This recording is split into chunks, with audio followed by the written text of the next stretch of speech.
paz, irmãos. Na vida cristã, ela tinha que ser só um acampamento, quando eu participei, e reunião da igreja, né? É tão bom quando estamos reunidos, e é uma atmosfera totalmente diferente, é uma bênção.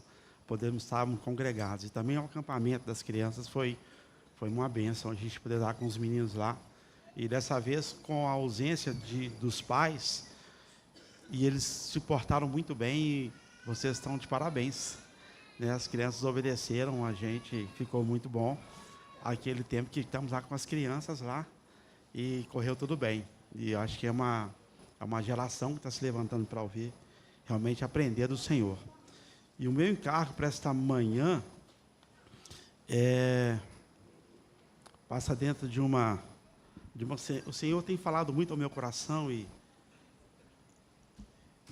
eu estou tentando aqui costurar com os irmãos algumas coisas que eu acho importantes. Irmão, se lembra que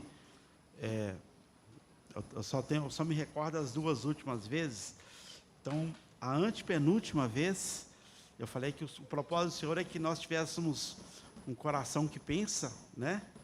Um coração capaz de pensar e uma mente capaz de se emocionar. E emocionar com a razão, né? E sentir, emocionar com a emoção. Emocionar com entendimento, né? E a nossa razão, ela agir com a emoção. Essa mescla que o Senhor fala. Por isso que o Senhor falou, eu escreverei as minhas palavras no seu entendimento e reescreverei no seu coração. É um propósito do Senhor. Não só muito razão, não só muita emoção, mas que o Senhor nos dê esse equilíbrio. É isso que o Senhor quer fazer conosco. E também na penúltima vez, eu me recordo bem que o Senhor, ele tem um propósito eterno daquela harmonia.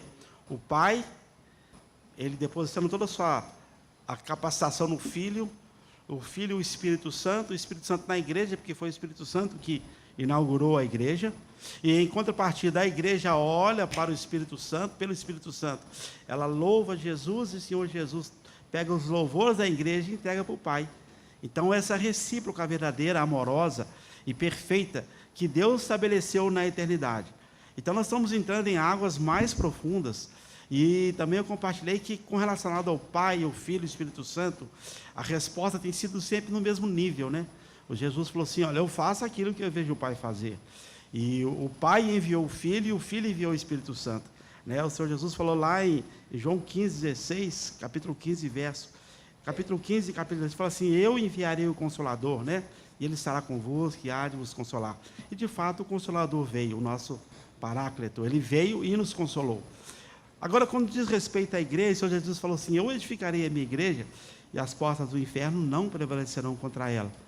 Mas a igreja, ela precisa responder como uma noiva ao seu amado, da mesma intensidade que o amado ama a sua noiva, né? Então, parece que a nossa parte como congregação, como igreja, ficou uma parte mais difícil, porque nós somos carregados de imperfeições.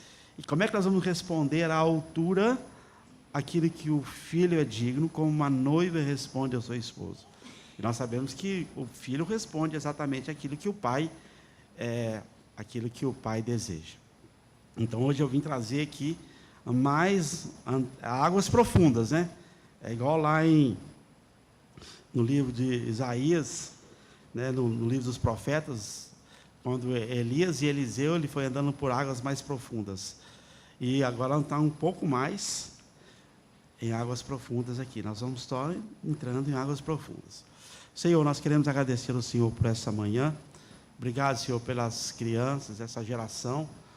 O Senhor guarde elas, Senhor. Nós sabemos que um planta, o outro rega, mas o crescimento é exclusivamente teu. É o Senhor que pode frutificar essa sementinha depositada no coração dessas crianças, Senhor.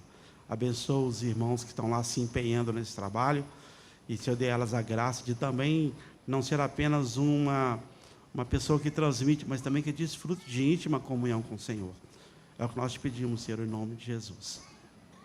O Senhor falou comigo uma situação, e quando o Senhor fala duas vezes, a gente tem que prestar atenção.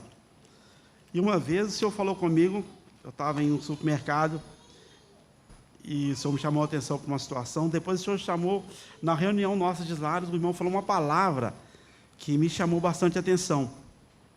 E eu quero começar aqui lendo Hebreus, no capítulo 2, versículos 3 e 4.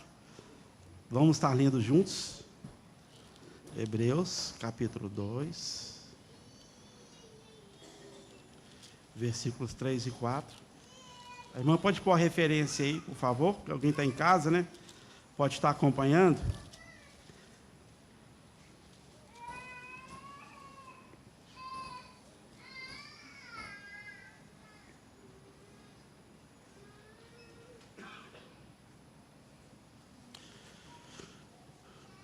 Como escaparemos nós, se não atentarmos para essa tão grande salvação, o qual, começando a ser anunciada pelo Senhor, foi-nos depois confirmada pelos que a ouviram, testificando também Deus com eles, por sinais, milagres e várias maravilhas e dons do Espírito Santo, distribuídos por sua vontade?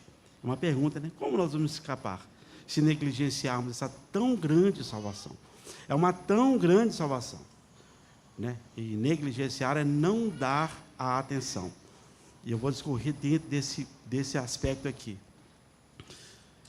Paulo escreve também a Timóteo, o capítulo 3, 14 e 15. Ele escreve assim. Na verdade, o capítulo 3 de Timóteo, ele vai falar como é que como é que se institui bispos, presbíteros e diáconos na igreja. Mas ele termina esse capítulo aqui de maneira muito peculiar, né? 1 Timóteo 3, 14 e 15. Diz assim: escrevo essas coisas esperando ver-te bem depressa. Mas se tardar, para que saibais como convém andar na casa de Deus, que é a igreja do Deus vivo, coluna e firmeza da verdade. E sem dúvida alguma, grande é o mistério da piedade. Deus se manifestou na carne, foi justificado no Espírito, visto por anjos, pregado aos gentios, crido no mundo e recebido acima da glória. Então, Paulo agora estava escrevendo a Timóteo como é que se organiza ali as partes das igrejas ali. E ele fala assim: olha, o que é piedade? A piedade está na pessoa de Cristo. E esse assunto da piedade é interessante, ele ficou mais ou menos, ele ficou fechado quase 1000 anos, dentro de um conceito muito errado no que diz respeito à piedade. Se você pegar a piedade num dicionário comum, está lá assim: dedicação, devoção às coisas religiosas, religiosidade, né? Mas os irmãos sabem que durante todo um período da Idade Média, a palavra piedade ela foi mal transmitida para os ouvintes, né? O que nós entendemos de piedade? O que vocês entendiam de piedade naquela época? Era que as pessoas traziam nas igrejas uma moedinha, né? Colocava aquela moedinha lá, ou vivia de qualquer maneira. Sou muito piedoso, né? E as pessoas viviam de maneira muito simples, muito demonstrando uma falsa piedade que não é piedade. Não é isso que Deus estava falando. E isso ficou fechado, esse assunto ficou fechado durante muitos anos. No final da Idade Média, que esse assunto começou a ser clareado para nós. Porque, na verdade, o mistério da piedade, a tradução da piedade, é a compaixão pelo sofrimento alheio. Não tem nada a ver com aquelas posturas que nós aprendemos do legado que, muitas vezes, o catolicismo trouxe durante muitos anos. Piedade é se compadecer do sofrimento alheio. Isso é piedade.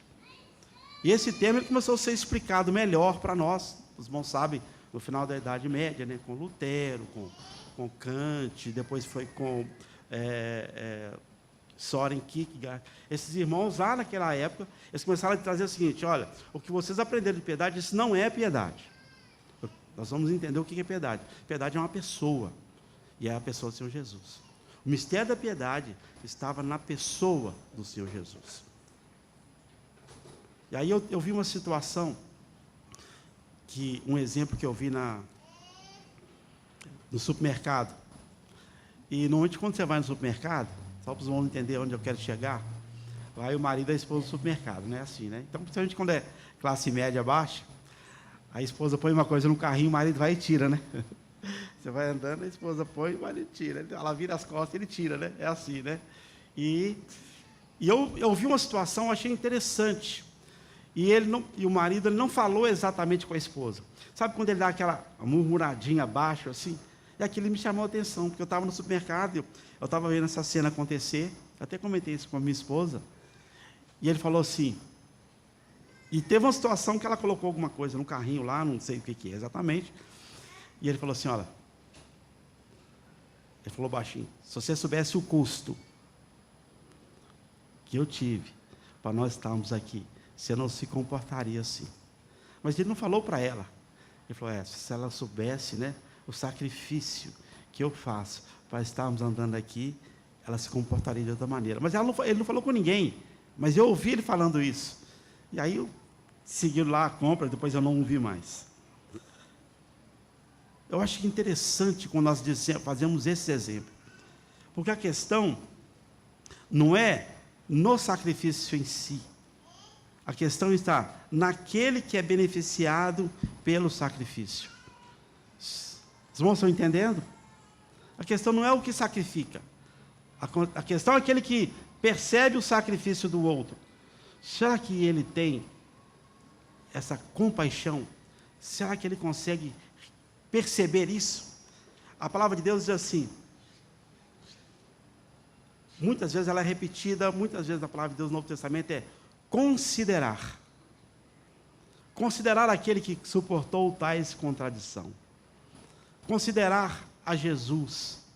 Considerar.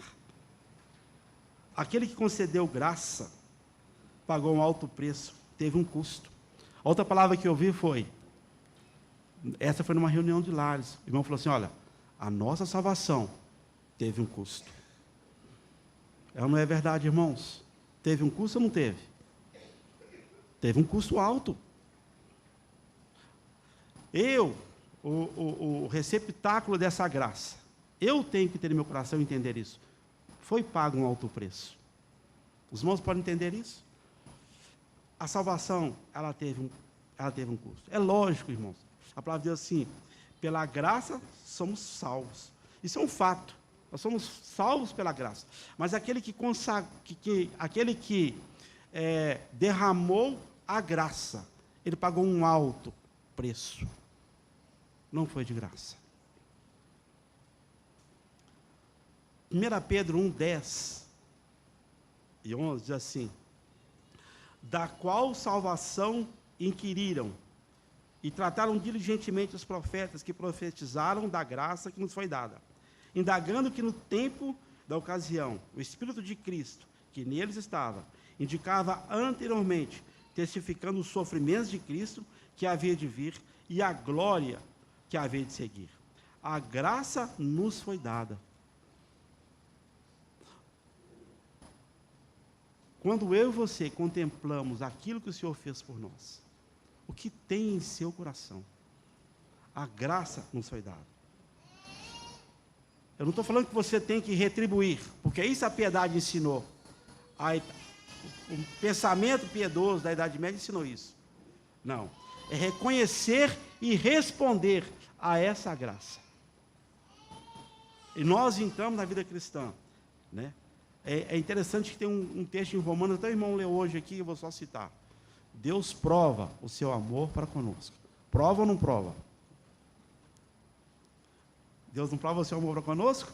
No qual enviou Cristo em favor dos nossos pecados. Deus prova. Irmão, como é que eu e você respondemos a essa graça? Como é que é ser cristão? Eu sou cristão. E você percebe que não houve um alto preço pago por nós. O Senhor pagou um alto preço. Mas Ele não estava indicando isso. Olha, eu paguei um alto preço e vocês têm que me seguir agora. De maneira nenhuma. Mas quando nós conhecemos a obra do Senhor, e todo o preço pago ali na cruz, isso tem que mover os nossos corações. Por isso que ser cristão é diferente, né? A própria palavra religião significa religar. Religar em Deus. E eu vou seguir aqui.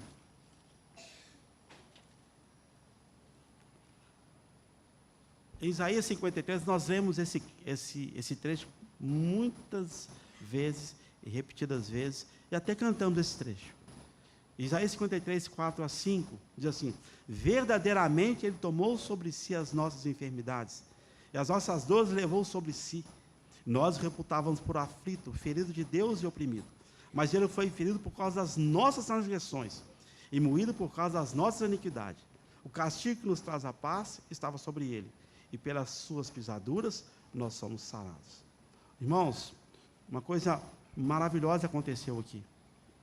O Senhor pegou os nossos pecados. É importante a gente lembrar. Ele levou sobre si, não em si, porque ele não havia pecado nele. Ele pegou um saco dos nossos pecados e levou sobre si nossos pecados, as nossas enfermidades. Tem uma expressão que na língua foi traduzida para o português assim, né? O castigo que nos traz a paz estava sobre ele, e sobre as suas pisaduras somos sarados. Mas se nós pudéssemos traduzir, diz assim: a paz que estava nele foi substituída pelo castigo que era para nós. Os irmãos entendem? Porque a tradução do português, ela traz algumas coisas para... É um recurso que eles usam, não preciso explicar isso agora. Mas quando você lê esse texto, você pensa assim: a paz que estava nele foi substituída pelo castigo que era para nós. Por isso, o castigo que nos traz a paz estava sobre ele. E sobre as suas pisaduras nós somos sarados. As pisaduras eram para nós. Porque ele é a própria cura. Ele é a nossa cura e a nossa libertação. Os irmãos podem entender isso? Onde eu quero chegar? Porque o castigo que nos traz a paz estava sobre ele. Ele substituiu, irmãos. Ele nos substituiu.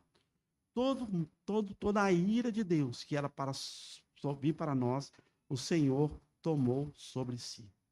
Sobre, não em si, sobre si. E também havia para com os judeus, à época, um escrito de dívida que continha ordenanças e oblações e uma série de sacrifícios que eles não tinham condições de pagar de maneira nenhuma. Nenhuma daqueles sacrifícios e leis. Sabe o que o Senhor pegou? O Senhor pegou aquele escrito de dívida e encravou na cruz.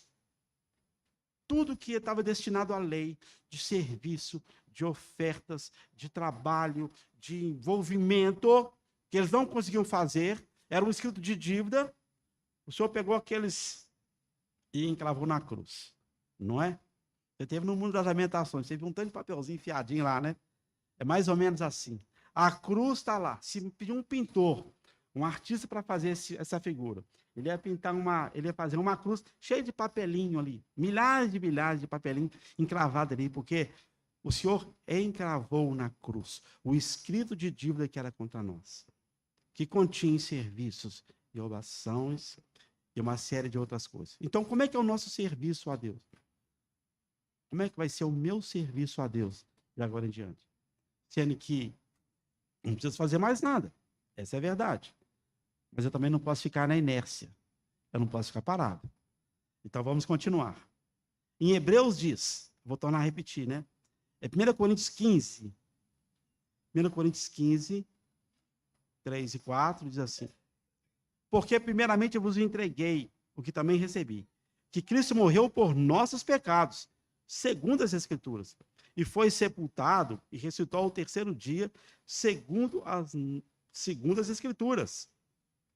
Em Hebreus 12, 3, diz assim, eu estou aberto em Hebreus, porque eu estou achando mais rápido aqui. Diz assim: considerais aquele, pois, que suportou tais contradições dos pecadores contra si mesmo, para que não enfraqueçais, desfalecendo nos vossos ânimos.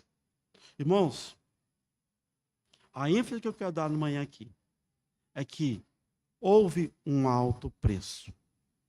O Senhor pagou um alto preço. A salvação que veio a nós, por um lado, é bênção, graças a Deus.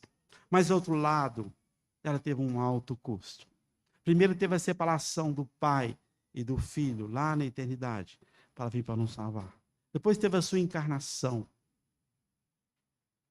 Teve o seu esvaziamento. Mas não ficou só aí. O Senhor Jesus nunca vindicou para si.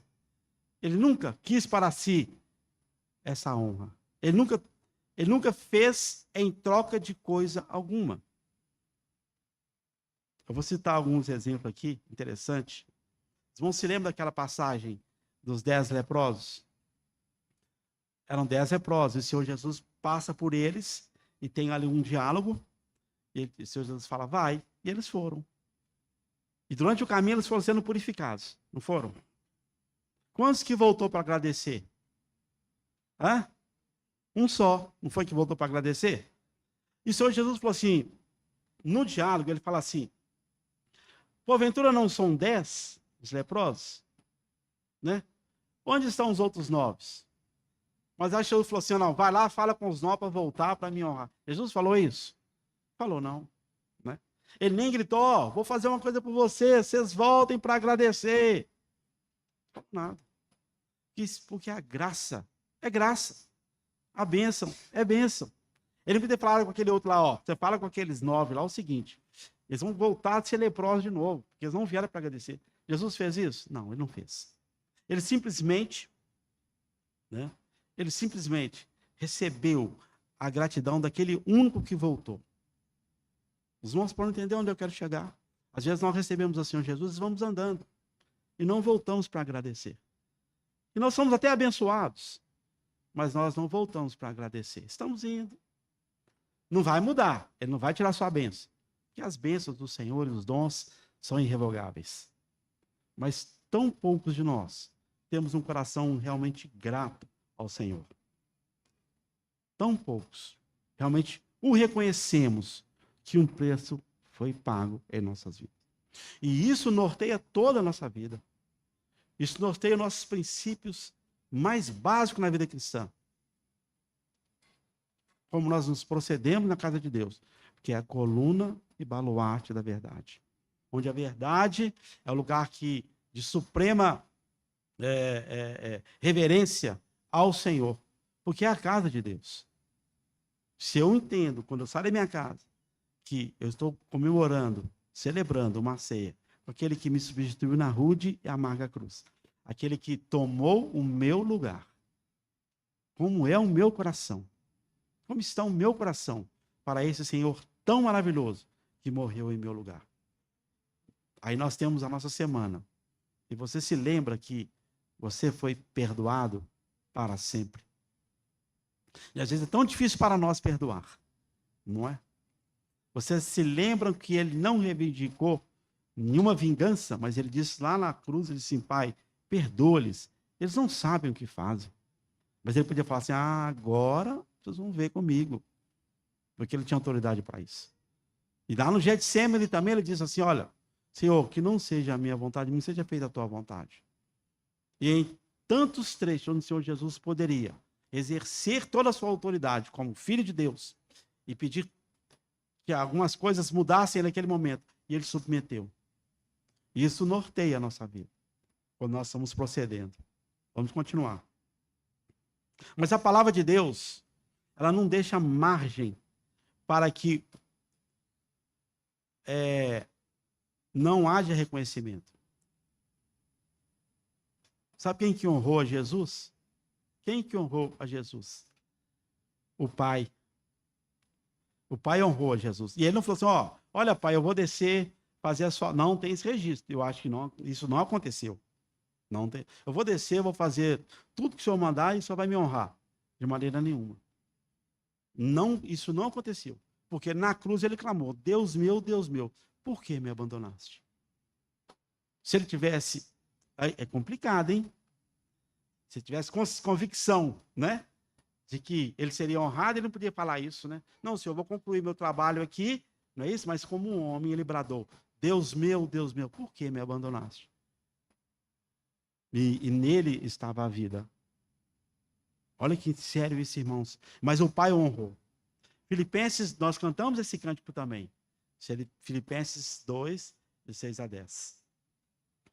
Diz assim, aliás, em Hebreus, no capítulo 12 de Hebreus, tem um registro, eu vou só citar para os irmãos. O versículo 1 diz assim, né, que nós devemos ficar livre de todo pecado, embaraço que tão tenazmente nos assedia. Mas o 2 diz assim, olhando para Jesus, autor e consumo consumador da fé. Pelo qual o gozo que lhe estava proposto, havia uma proposição de um gozo. Suportou a cruz, desprezando a afronta, assentou-se à destra do trono de Deus. Em Filipenses diz assim, 2, 6 a 10. Sendo ele em forma de Deus, ele não usurpou o ser igual a Deus, mas esvaziou-se a si mesmo, tomando uma forma de servo, fazendo semelhante aos homens, e achando a forma de homem, humilhou-se a si mesmo, sendo obediente até a morte, morte de cruz. Pelo que Deus o exaltou soberanamente. Ele deu um nome que está sobre todo nome. E todo joelho dobre. E todo joelho que estão nos céus e na terra, e debaixo da terra. E toda língua confesse que Jesus Cristo é o Senhor, para a glória de Deus Pai. Irmãos, olha interessante. O Senhor Jesus cumpriu todo o seu ministério. Deus honrou a Jesus. Assim como o Filho, ele honra o Espírito Santo. Assim como o Espírito Santo glorifica a igreja. Porque ele que está ataviando a sua igreja, é o Espírito Santo. E a igreja, ela tem que ter esse posicionamento de também honrar pelo Espírito Santo ao Senhor. Assim como o Pai tem honrado o Filho. Irmãos, olha que interessante. Olha essa recíproca verdadeira. Honra. Como é que nós precisamos reconhecer isso? Que o Senhor é aquele que nos salvou. E por sua graça nós somos salvos. Como é que você segue ao Senhor? Qual que é a sua motivação de seguir ao Senhor? É interessante que o evangelho foi pregado. Essa semana eu vi um folheto, recebi um folheto interessante. É que assim, pare de sofrer. Já deve ter visto isso, né? E as propostas são tão maravilhosas. Mas nós não podemos seguir o Senhor. É complicado dizer isso, mas às vezes nós vamos continuar sofrendo. Mas isso não pode mudar o amor nosso pelo Senhor. Às vezes vai estar destinado a nós um caminho talvez mais apertado do que outros irmãos. Mas o que o Senhor quer de nós é o nosso coração. É um coração que responda à sua graça. É um coração que responda ao seu amor. Porque nós cantamos tantas coisas maravilhosas. Mas nós precisamos amar ao Senhor. Por aquilo que Ele é. Não aquilo que Ele faz por nós. Eu sei que Ele tem feito coisas maravilhosas por nós. Mas a resposta do nosso coração, ela tem que ser à altura daquilo que Ele fez por nós. Por isso nós temos que ter uma eternidade para retribuir esse tão grande amor. Não é pagar, vamos repetir. Isso a Idade Média fez. Nós não precisamos pagar nada, nós não somos devedores a ninguém. Mas devolver ao Senhor a devida honra e louvor e glória, a devida adoração, a devida afeição. A questão, ela não está naquele que se sacrifica, mas naquele que responde ao benefício. Os irmãos podem entender isso? Para o lado do Senhor está perfeito, é do meu lado. Talvez o Senhor possa estar falando com alguns de nós aqui essa semana, no dia de hoje. Vou usar o irmão como exemplo aqui. Né? Celinho, você me ama? O Senhor pode estar falando conosco, né? Edmar, você me ama? Lincoln, você me ama? O Senhor está dizendo. Né? E qual a resposta vai dar para o Senhor? Ah, Senhor, eu não te agape, não. Eu te filéu. Eu gosto muito do Senhor, porque a igreja é um lugar muito bacana, eu me sinto confortável aqui. Estamos há tantos anos comigo. Mas você me ama? Não, Senhor, eu apenas filéu ao Senhor. Não é? Porque aquele que nos ama, ele faz essa pergunta para nós todo dia. Você me ama? E isso vai nortear toda a sua vida, irmão. Todas as áreas da sua vida. Ela vai nortear a sua vida.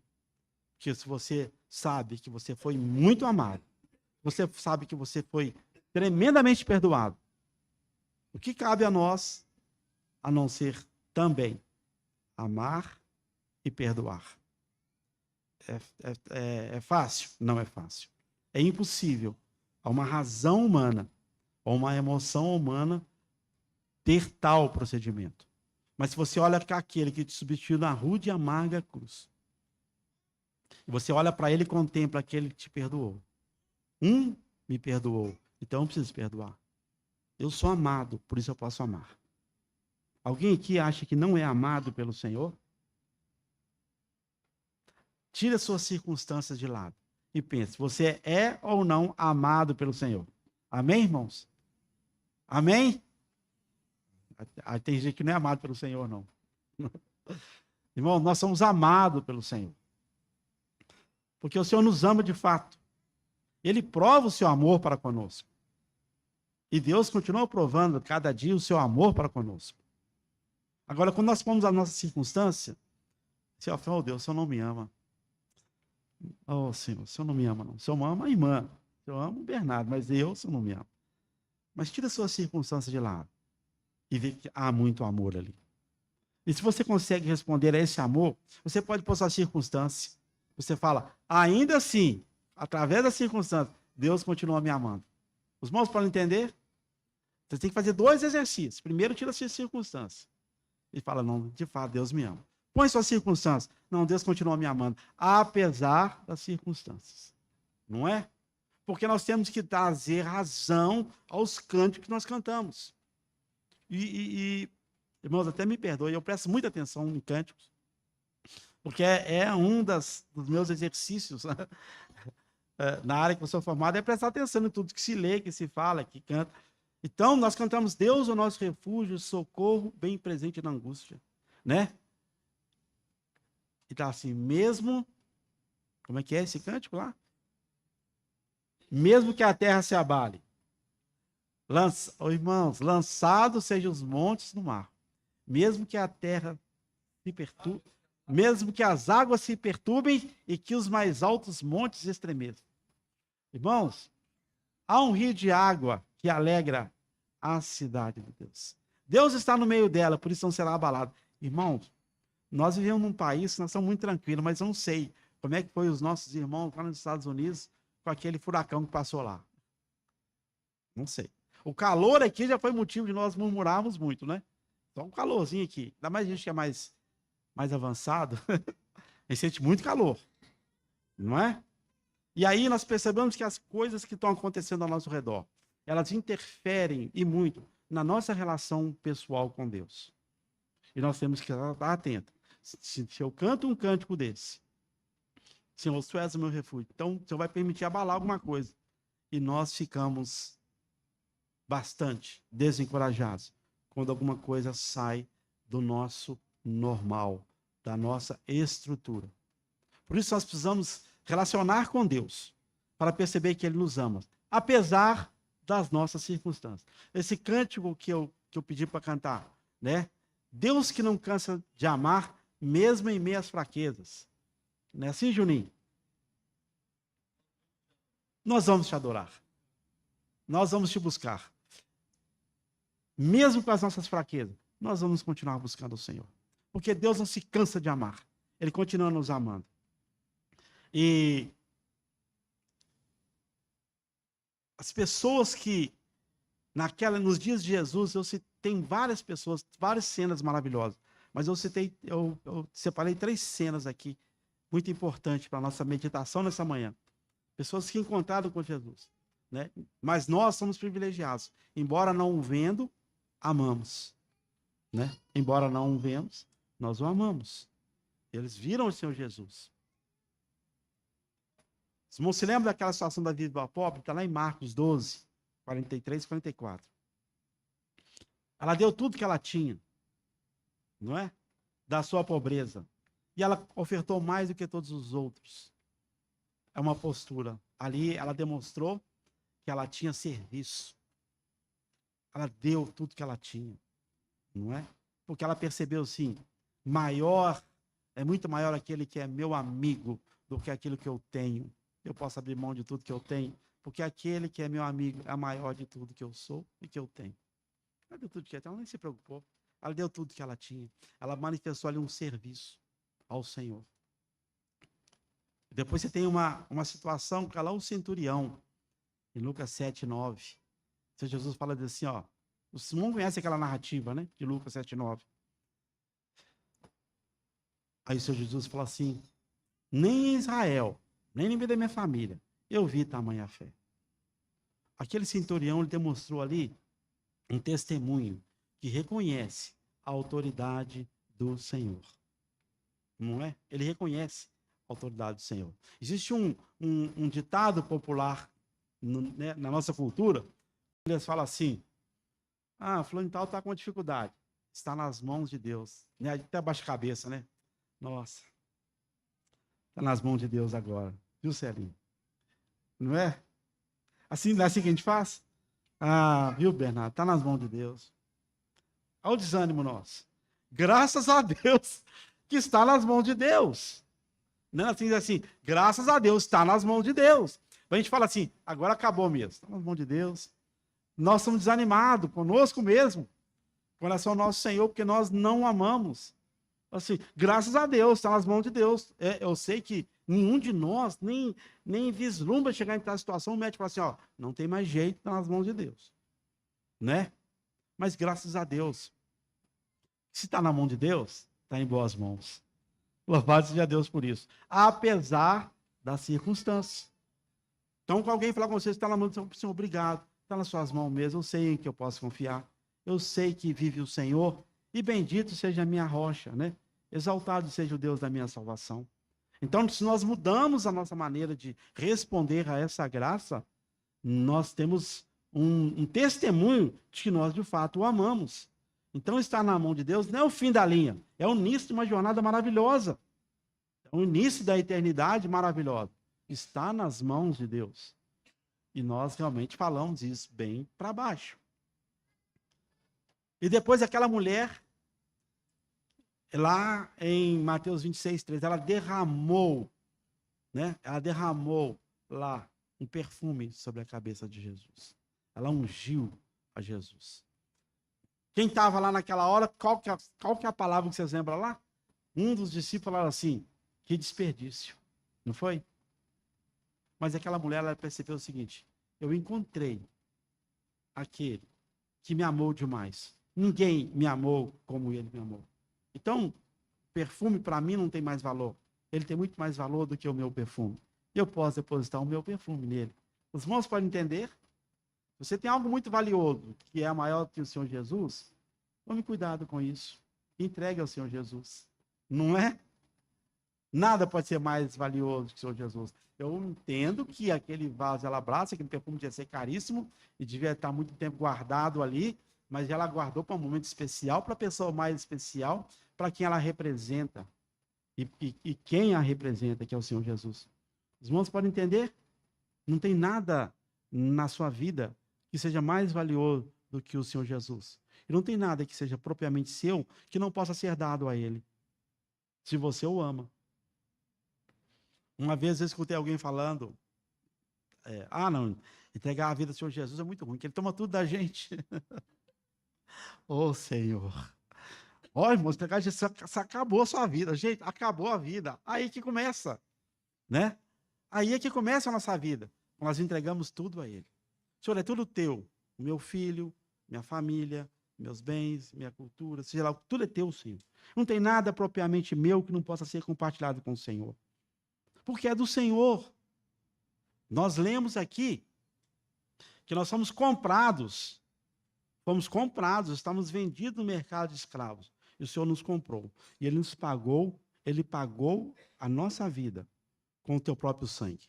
Que não há valor qualitativo que se possa comparar. E nem há ouro que se possa equilatar ao valor da nossa aquisição por parte do Senhor. Então nós somos propriedade dele. Logo somos do Senhor. E tudo que é nosso tem que amar o Senhor, né? Tem que amar o Senhor, né? Que o Senhor possa inundar o nosso coração com o seu amor. Porque a gente fala assim, é tudo teu, Senhor, mas se eu começo a mexer, Senhor, mas só faz isso comigo, pelo amor do Senhor, começa a fazer isso comigo, logo agora, não é? E eu já ouvi tantas coisas, Senhor, tem misericórdia. Quando teve aquela guerra no Golfo Pérsico, né, que muitos não eram nem nascidos aqui, em 94, o Irã invadiu o Kuwait, não foi isso, né, aquela guerra? Né? Então agora vai se tornar o Iraque invadiu o Kuwait. Invadiu, na época, não foi? Aí os Estados Unidos 34, essa guerra. Ó, o mundo está acabando, irmão. Não, mas não vou acabar agora, não. Agora que eu estou comprando, vou comprar meu carro 0 km, tá, meu consórcio saiu. Irmão em Cristo que toca na frente da igreja. Eu falei, irmão, não, mas não é possível, tem que esperar um pouco e tal. Eu falei, não, irmão, seu carro é mais precioso que Jesus. Não, irmão, não estou falando isso não, né? Falando isso. Aí desconversa, né? Mas na verdade é mais preciosa. E quanto mais a noite está escura, mais próximo está para avistarmos a estrela da manhã, que é o nosso Senhor Jesus. E lá em Romanos 13, nós estamos estudando isso, né? Diz assim: é hora de despertarmos do sono, porque vai altas horas da noite. Não é isso? Lá está escrito em Romanos 13, nós vemos ontem. Então a nossa salvação está mais próxima do que quando nós cremos. A nossa redenção está mais próxima de que quando cremos. Os irmãos podem entender onde eu quero chegar. Porque se vocês amam o Senhor, Senhor, você me ama. Filha, você me ama. Filha, você me ama. Você está disposto? Não fica pensando assim, naquilo que você pode perder. Pense naquilo que você está ganhando. Quando você fala assim, eu te amo de todo o meu coração. Eu te amo, ó Senhor, força minha. Eu te amo. Eu sei que, como é que você entra no evangelho? Tem uma estrutura que a gente fala, né? A gente sempre faz isso com os irmãos que estão, os novos convertidos, às vezes eu e o João Marcos, outros irmãos também. A gente sempre fala, né? A entrada no evangelho é exatamente isso mesmo. É arrependimento de obras mortas e fé em Deus. Depois a gente fala de batismo, imposição das mãos, a ressurreição dos mortos, juízo eterno. Está lá em Hebreus, capítulo 6, de 1 a 4. Essa é a entrada mesmo. É arrependimento de obras mortas e fé em Deus. Se você não se arrependeu das suas obras mortas e não tem fé em Deus, você não é nascido de novo. Esse é um fato. Mas, o que propulsiona o seu andar na vida cristã? Os irmãos entendem? Qual é a motivação que você anda após o Senhor? O que move você seguir após o Senhor? Ah, mas eu já me arrependi, enfim, graças a Deus por isso. Tem que se arrepender mesmo. Mas qual que é a sua motivação? Ah, não, sigo o Senhor porque é o seguinte, riquezas e honras. Riquezas. Tem um canto que fala assim, né? Riquezas e honras.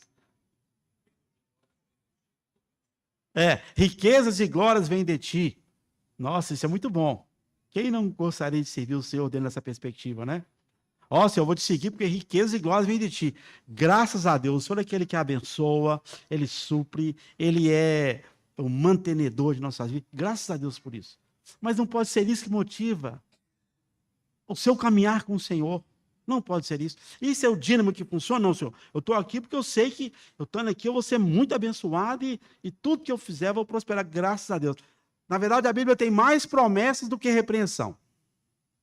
Né? Tem mais promessas de bênçãos do que repreensão. É só você...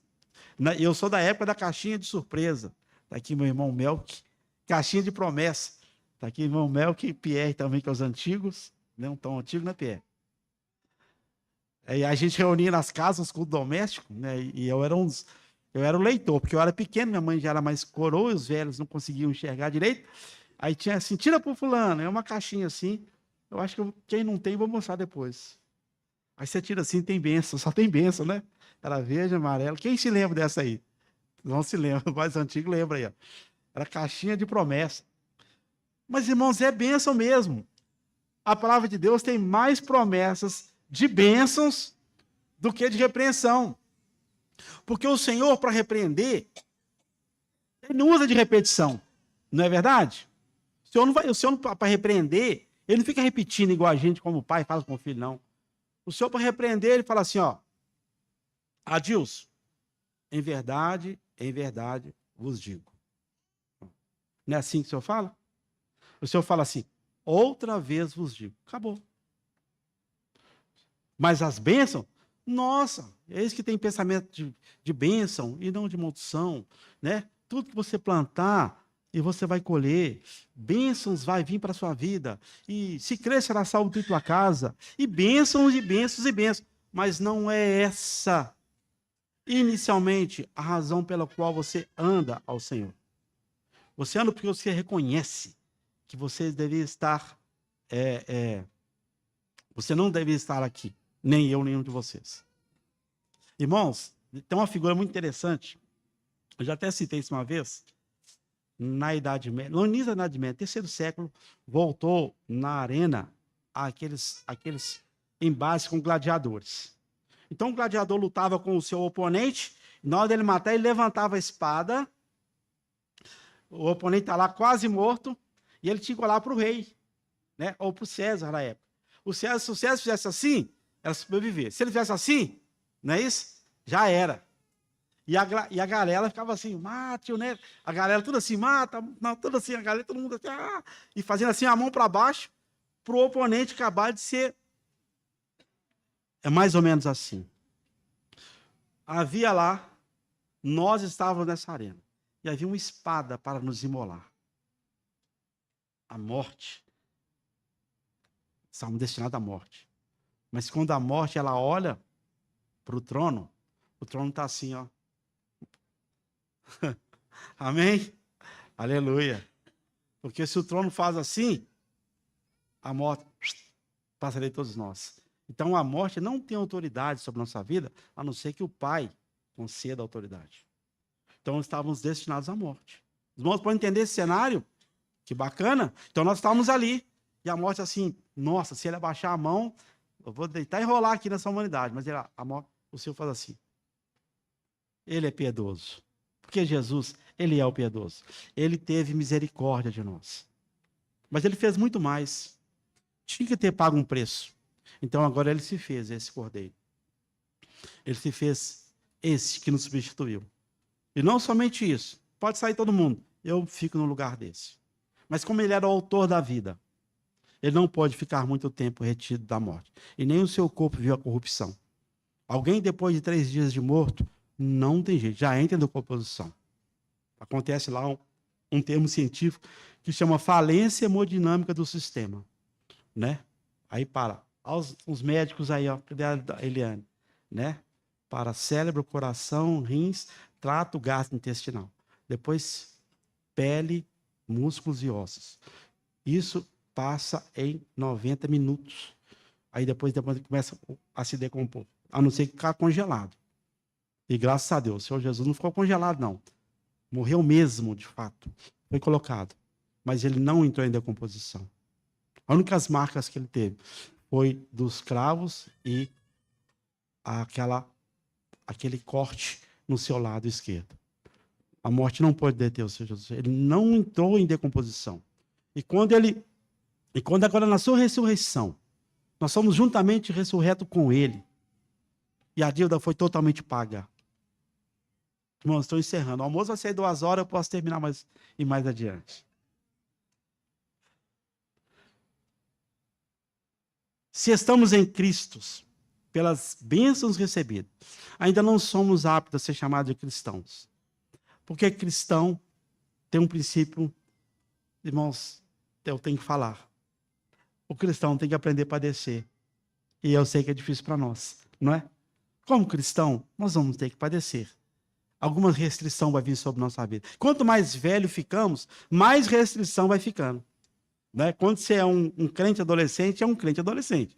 Um crente rapazinho, um crente rapazinho. Um crente casado, opa!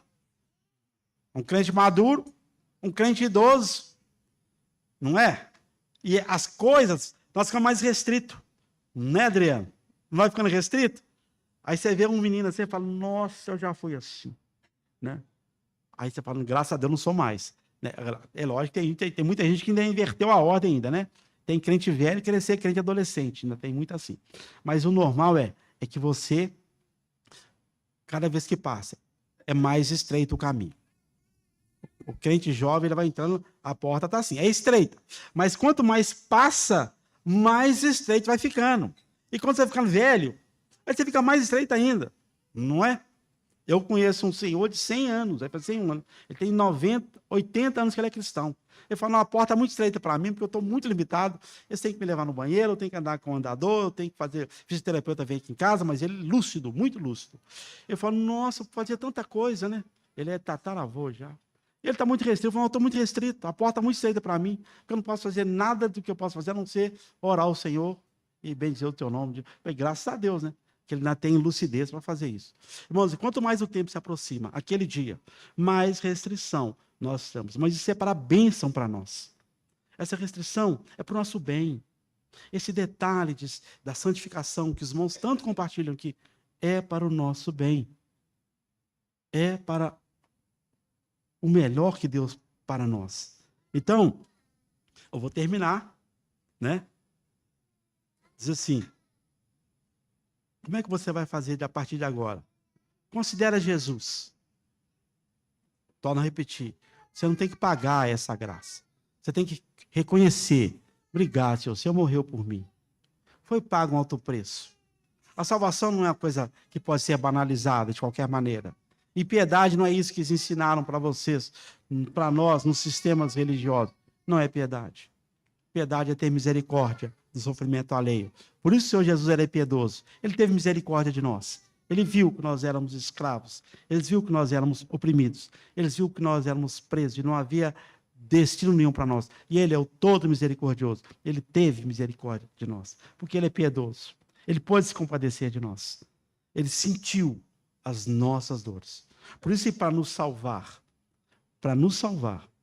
ele teve que ser 100% homem e ao mesmo tempo era 100% Deus. Mas ele não podia morrer como Deus, porque seria muito fácil para o nosso entendimento. Mas ele morreu como um homem e sofreu como um homem. Os irmãos entendem isso? Um homem, ele se fez homem por nós. Sentiu as mesmas aflições, mas sem nenhum pecado. E aí, eu pergunto a você a partir de agora, como é que vai ser a sua devoção ao Senhor? Como é que vai ser o seu testemunho ao Senhor? Né? Como é que vai ser o seu envolvimento com a igreja que é o corpo de Cristo? Como é que você se relaciona com a igreja? O que você está olhando como igreja que é o corpo de Cristo? E como é que é o seu comprometimento com seus irmãos na fé? Com que base você vai estabelecer isso? Não, vou envolver com a igreja se eu tiver um cargo de liderança. Se eu não tiver cargo bom, eu não vou envolver, não. É assim que você se envolve com a igreja? Ou porque você ama a igreja do Senhor e sabe que o Senhor está ataviando? Como é que você vai se envolver agora? Envolver que eu vou ter lucro, eu vou ficar em evidência. É assim que você quer se envolver com a igreja? E como é que você envolve com seus irmãos? Com que base? Não, vou envolver com aquele irmão porque aquele irmão só fala bem de mim. Ele nunca vai falar nada mal de mim. É assim? Eu quero ficar na minha zona de conforto. Mas se você sabe que alguém te amou do jeito que você é, e não era nada fácil, e ele te amou até o fim, ele não voltou atrás pelo te amar. Amém, irmãos? Eu gostaria de... Não tem nenhum músico ali, mas tem um cântico. Lá, o Juninho está lá. Tá ali 2.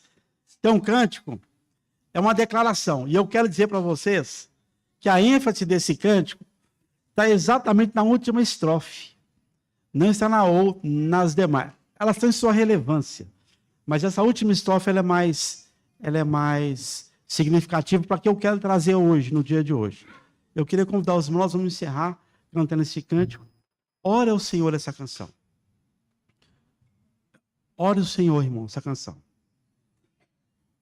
Cadê a Rosa? Essa música chama assim. Eu vou só ler a última estrofe. Eu acho que é o que eu quero trazer para os irmãos. Embora nós vamos cantar a canção toda.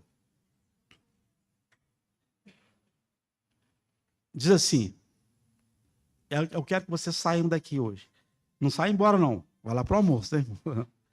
Diz assim. Em minha jornada, intimamente te amar, para que na glória, quando o dia chegar, ao contemplar teu rosto, eu vinha reconhecer o olhar tão doce que amou o meu ser. Em minha jornada, irmãos, intimamente me amar, para que na glória, quando o dia chegar, ao contemplar teu rosto, eu vinha reconhecer. É isso que o Senhor quer, intimamente o amar, para que na glória, enquanto mais você manifesta amor pelo Senhor, mais seguro você está. Enquanto mais você se aproxima do Senhor, mais você vai perceber que Ele te ama e que é o bem para a sua vida e para a minha vida. Quanto mais se aproxima de Deus, você fala, que Deus maravilhoso que eu estou servindo. Então queria convidar os irmãos de pé, nós vamos orar esse cântico e depois nós vamos orar aqui no dia de hoje, tá? E queria convidar a cantarmos esse cântico aqui.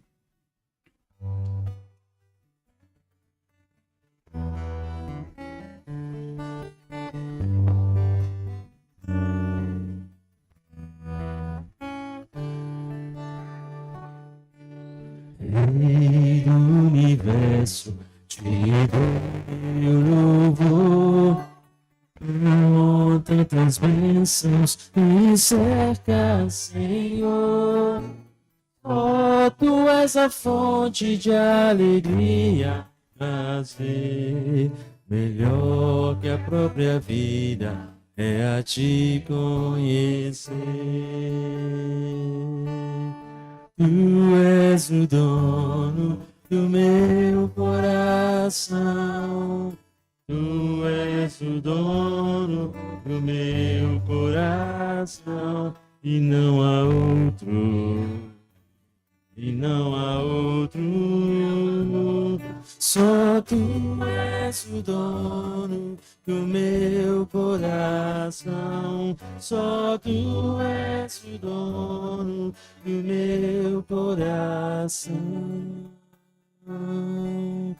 Paz e família, abrigo e luz, minhas necessidades supres todas em Jesus.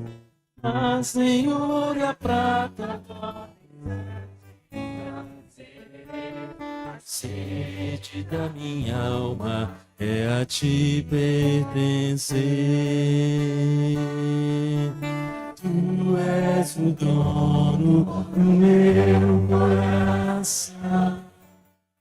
Tu és o dono do meu coração. E não há outro. E não há outro. Só tu és o dono do meu coração. Só tu és o dono do meu coração. Planos e sonhos tu tens para mim. Eu maravilhado digo, eis-me aqui. Quero agradar-te e cumprir teu querer. Caminhando em graça vou obedecer. Tu és o dono do meu coração. Tu és o dono do meu coração. E não há outro. E não há outro. Só tu és o dono do meu coração. Só tu és o dono do meu coração.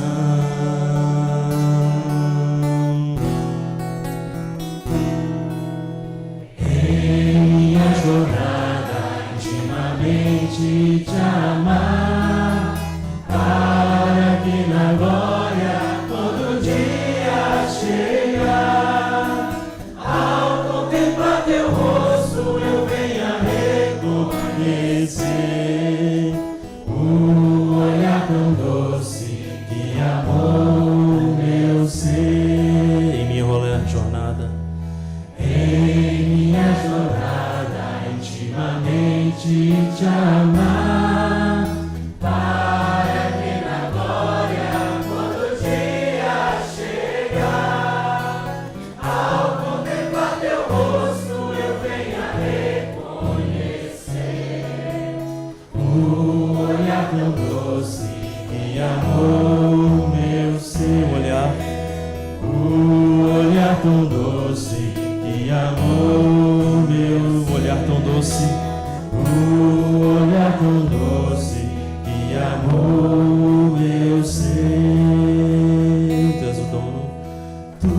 Só tu és o dono do meu coração. Só tu és o dono do meu coração. Só tu és o dono. Só tu és o dono do meu coração. Só tu és o dono. Só tu és o dono do meu coração. Amém. Queria convidar um ou dois irmãos para orar